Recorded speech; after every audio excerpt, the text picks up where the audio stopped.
श्री गणेशाय नमः।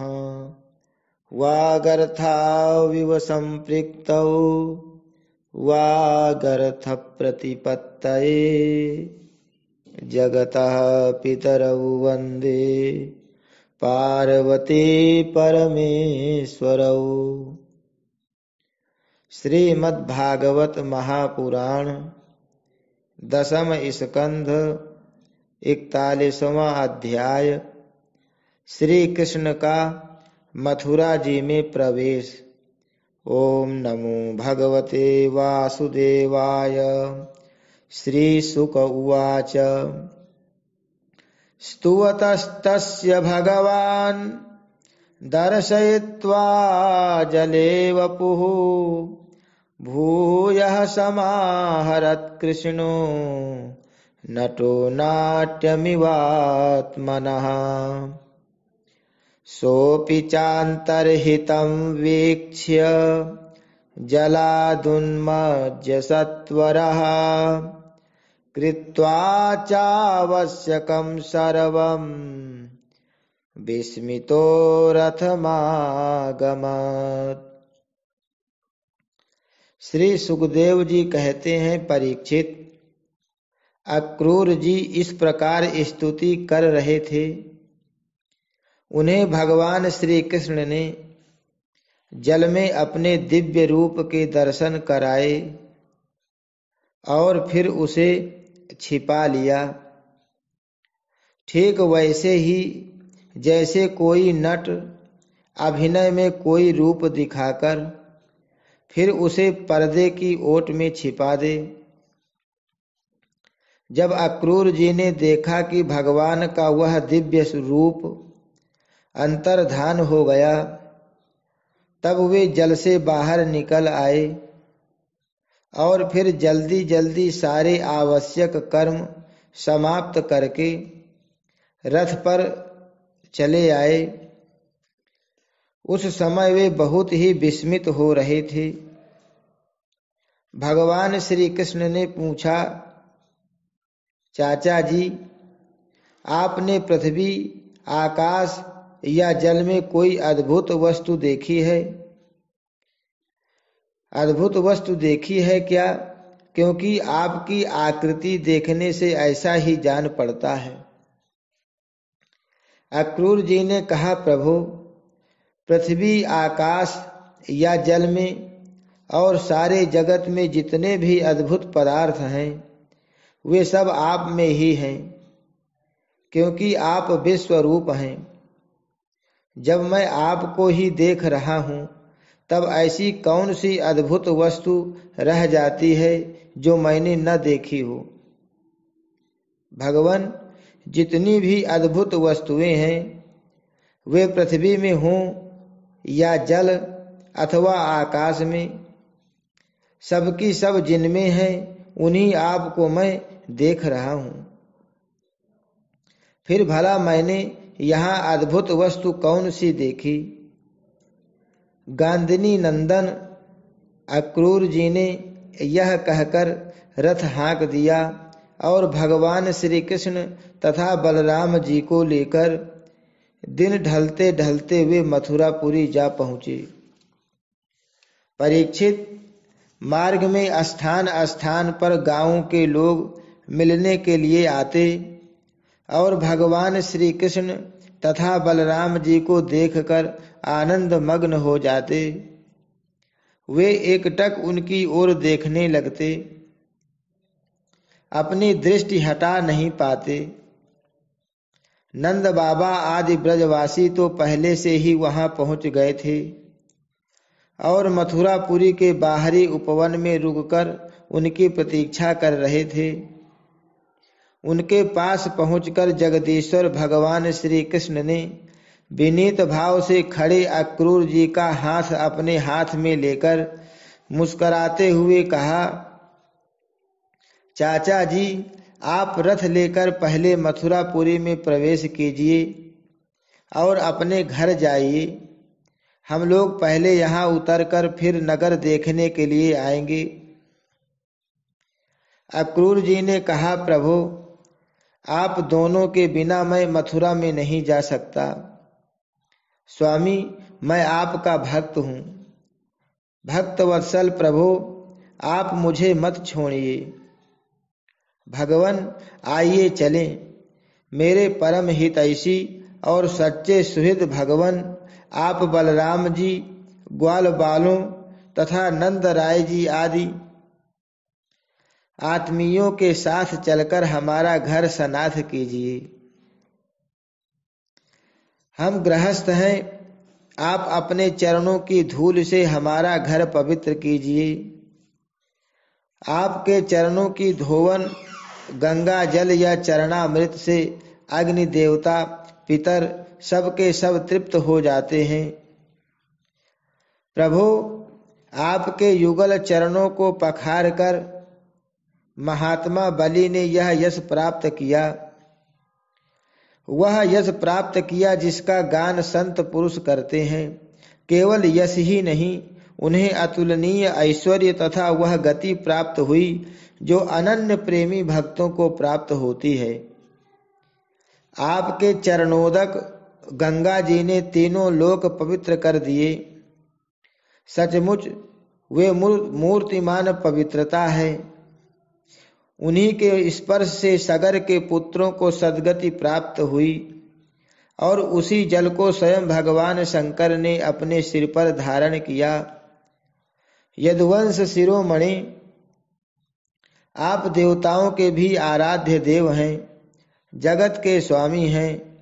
आपके गुण और लीलाओं का श्रवण तथा कीर्तन बड़ा ही मंगलकारी है। उत्तम पुरुष आपके गुणों का कीर्तन करते रहते हैं। नारायण, मैं आपको नमस्कार करता हूँ। श्री भगवान ने कहा, चाचा जी, मैं दाऊ भैया के साथ आपके घर आऊंगा और पहले इस यदुवंशियों के द्रोही कंस को मारकर तब अपने सभी सुहृद स्वजनों का प्रिय करूंगा। श्री सुखदेव जी कहते हैं, परीक्षित, भगवान के इस प्रकार कहने पर अक्रूर जी कुछ अनमने से हो गए। उन्होंने पुरी में प्रवेश करके कंस से श्री कृष्ण और बलराम के ले आने का समाचार निवेदन किया और फिर अपने घर गए। दूसरे दिन तीसरे पहर बलराम जी और ग्वाल बालों के साथ भगवान श्री कृष्ण ने मथुरापुरी को देखने के लिए नगर में प्रवेश किया। भगवान ने देखा कि नगर के परकोटे में स्फटिक मणि, बिल्लौर के बहुत ऊंचे ऊंचे गोपुर, प्रधान दरवाजे तथा घरों में भी बड़े बड़े फाटक बने हुए हैं। उनमें सोने के बड़े बड़े किवाड़ लगे हैं और सोने के ही तोरण बाहरी दरवाजे बने हुए हैं। नगर के चारों ओर तांबे और पीतल की चार दीवारी बनी हुई है। खाई के कारण और कहीं से उस नगर में प्रवेश करना बहुत कठिन है। स्थान स्थान पर सुंदर सुंदर उद्यान और रमणीय उपवन, केवल स्त्रियों के उपयोग में आने वाले बगीचे शोभायमान हैं। सुवर्ण से सजे हुए चौराहे, धनियों के महल, उन्हीं के साथ के बगीचे, कारीगरों के बैठने के स्थान या प्रजा वर्ग के सभा भवन, टाउन हॉल और साधारण लोगों के निवास गृह नगर शोभा बढ़ा रहे हैं। वैदूर्य, हीरे, स्फटिक, बिल्लौर, नीलम, मूंगे, मोती और पन्ने आदि से जड़े हुए छज्जे, चबूतरे, झरोखे एवं फर्श आदि जगमगा रहे हैं। उन पर बैठे हुए कबूतर, मोर आदि पक्षी भांति भांति की बोली बोल रहे हैं। सड़क, बाजार, गली एवं चौराहों पर खूब छिड़काव किया गया है। स्थान स्थान पर फूलों के गजरे, जवारे, जौ के अंकुर, खेल और चावल बिखरे हुए हैं। घरों के दरवाजों पर दही और चंदन आदि से चर्चित जल से भरे हुए कलश रखे हैं और वे फूल, दीपक, नई नई कोपलें, फल सहित केले और सुपारी के वृक्ष, छोटी छोटी झंडियों और रेशमी वस्त्रों से भली भांति सजाए हुए हैं। परीक्षित, वसुदेव नंदन भगवान श्री कृष्ण और बलराम जी ने ग्वाल बालों के साथ राजपथ से मथुरा नगरी में प्रवेश किया। उस समय नगर की नारियां बड़ी उत्सुकता से उन्हें देखने के लिए झटपट अटारियों पर चढ़ गईं। किसी किसी ने जल्दी के कारण अपने वस्त्र और गहने उल्टे पहन लिए। किसी ने भूल से कुंडल, कंगन आदि जोड़े से पहने जाने वाले आभूषणों में से एक ही पहना और चल पड़ी। कोई एक ही कान में पत्र नामक आभूषण धारण कर पाई थी, तो किसी ने एक ही पांव में पाय जेब पहन रखा था। कोई एक ही आंख में अंजन आंज पाई थी और दूसरी में बिना आंजे ही चल पड़ी। कई रमणियां तो भोजन कर रही थी, वे हाथ का कौर फेंक कर चल पड़ी। सबका मन उत्साह और आनंद से भर रहा था। कोई कोई उपटन लगवा रही थी, वे बिना स्नान किए ही दौड़ पड़ी। जो सो रही थी वे कोलाहल सुनकर उठ खड़ी हुई और उसी अवस्था में दौड़ चली। जो माताएं बच्चों को दूध पिला रही थी वे उन्हें गोद से हटाकर भगवान श्री कृष्ण को देखने के लिए चल पड़ी। कमल नयन भगवान श्री कृष्ण मत वाले गजराज के समान बड़ी मस्ती से चल रहे थे। उन्होंने लक्ष्मी को भी आनंदित करने वाले अपने श्याम सुंदर विग्रह से नगर नारियों के नेत्रों को बड़ा आनंद दिया और अपनी विलासपूर्ण प्रगल्भ हंसी तथा प्रेम भरी चितवन से उनके मन चुरा लिए। मथुरा की स्त्रियां बहुत दिनों से भगवान श्री कृष्ण की अद्भुत लीलाएं सुनती आ रही थीं। उनके चित्त चिरकाल से श्री कृष्ण के लिए चंचल व्याकुल हो रहे थे। आज उन्होंने उन्हें देखा। भगवान श्री कृष्ण ने भी अपनी प्रेम भरी चितवन और मंद मुस्कान की सुधा से सींचकर उनका सम्मान किया। परीक्षित, उन स्त्रियों ने नेत्रों के द्वारा भगवान को अपने हृदय में ले जाकर उनके आनंदमय स्वरूप का आलिंगन किया।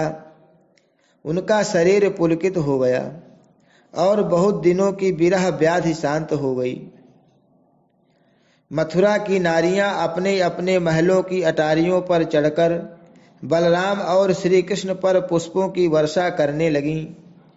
उस समय उन स्त्रियों के मुख कमल प्रेम के आवेग से खिल रहे थे। ब्राह्मण, क्षत्रिय और वैश्यों ने स्थान स्थान पर दही, अक्षत, जल से भरे पात्र, फूलों के हार, चंदन और भेंट की सामग्रियों से आनंद मग्न होकर भगवान श्री कृष्ण और बलराम जी की पूजा की। भगवान को देखकर सभी पुरवासी आपस में कहने लगे, धन्य है, धन्य है। गोपियों ने ऐसी कौन सी महान तपस्या की है जिसके कारण वे मनुष्य मात्र को परमानंद देने वाले इन दोनों मनोहर किशोरों को देखती रहती हैं। इसी समय भगवान श्री कृष्ण ने देखा कि एक धोबी जो कपड़े रंगने का भी काम करता था उनकी ओर आ रहा है। भगवान श्री कृष्ण ने उससे धुले हुए उत्तम उत्तम कपड़े मांगे। भगवान ने कहा, भाई तुम हमें ऐसे वस्त्र दो जो हमारे शरीर में पूरे पूरे आ जाएं। वास्तव में हम लोग उन वस्त्रों के अधिकारी हैं। इसमें संदेह नहीं कि यदि तुम हम लोगों को वस्त्र दोगे तो तुम्हारा परम कल्याण होगा। परीक्षित, भगवान सर्वत्र परिपूर्ण है, सब कुछ उन्हीं का है। फिर भी उन्होंने इस प्रकार मांगने की लीला की, परंतु वह मूर्ख राजा कंस का सेवक होने के कारण मतवाला हो रहा था। भगवान की वस्तु भगवान को देना तो दूर रहा, उसने क्रोध में भरकर आक्षेप करते हुए कहा, तुम लोग रहते हो सदा पहाड़ और जंगलों में, क्या वहां ऐसे ही वस्त्र पहनते हो? तुम लोग बहुत उद्दंड हो गए हो, तभी तो ऐसी बढ़ बढ़कर बातें करते हो। अब तुम्हें राजा का धन लूटने की इच्छा हुई है। अरे मूर्खों, जाओ, भाग जाओ। यदि कुछ दिन जीने की इच्छा हो तो फिर इस तरह मत मांगना। राज कर्मचारी तुम्हारे जैसे उच्छृंखलों को कैद कर लेते हैं, मार डालते हैं और जो कुछ उनके पास होता है छीन लेते हैं।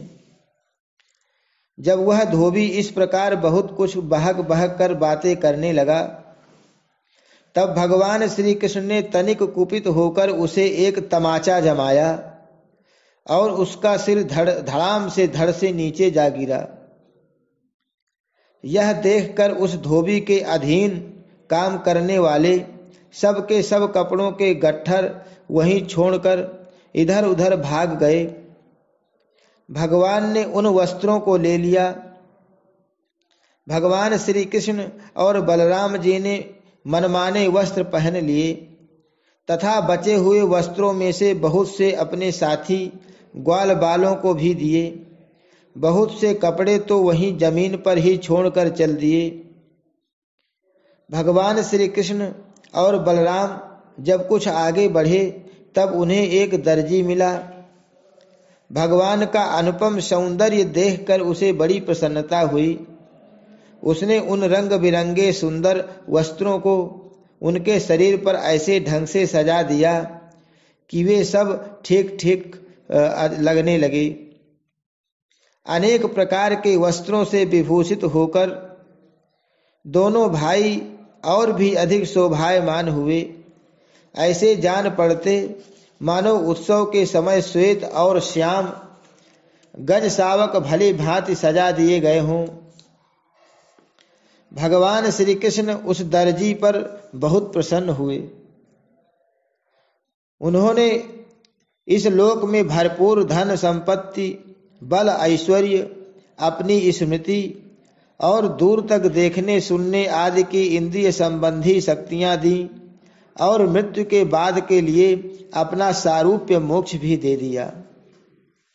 इसके बाद भगवान श्री कृष्ण सुदामा माली के घर गए।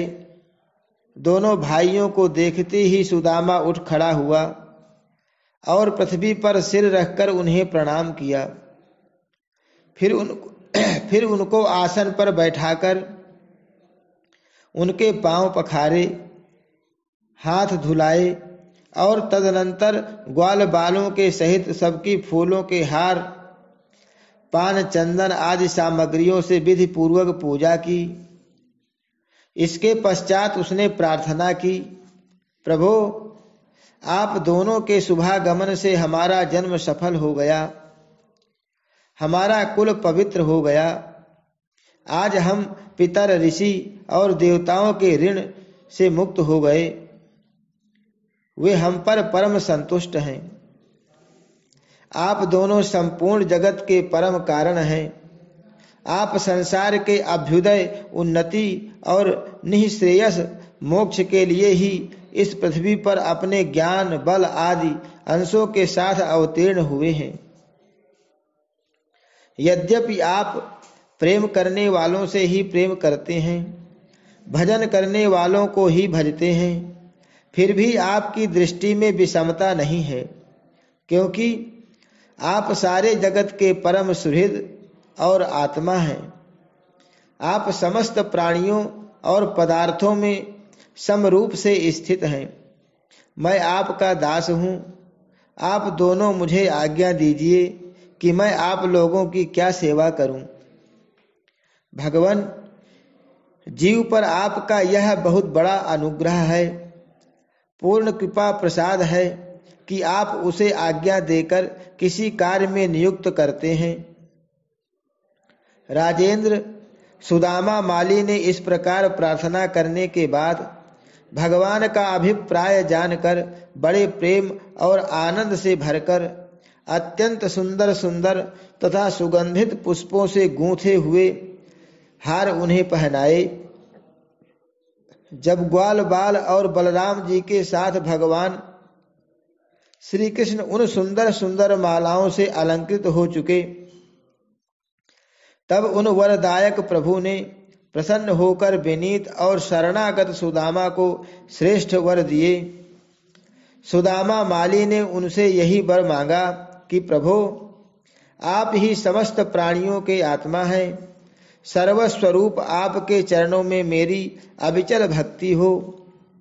आपके भक्तों से मेरा सौहार्द मैत्री का संबंध हो और समस्त प्राणियों के प्रति अहैतुक दया का भाव बना रहे। भगवान श्री कृष्ण ने सुदामा को उसके मांगे हुए वर तो दिए ही, ऐसी लक्ष्मी भी दी जो वंश परंपरा के साथ साथ बढ़ती जाए और साथ ही बल आयु कीर्ति तथा कांति का भी वरदान दिया। इसके बाद भगवान श्री कृष्ण बलराम जी के साथ वहां से विदा हुए। हरि शरणम। श्री कृष्णार्पणमस्तु।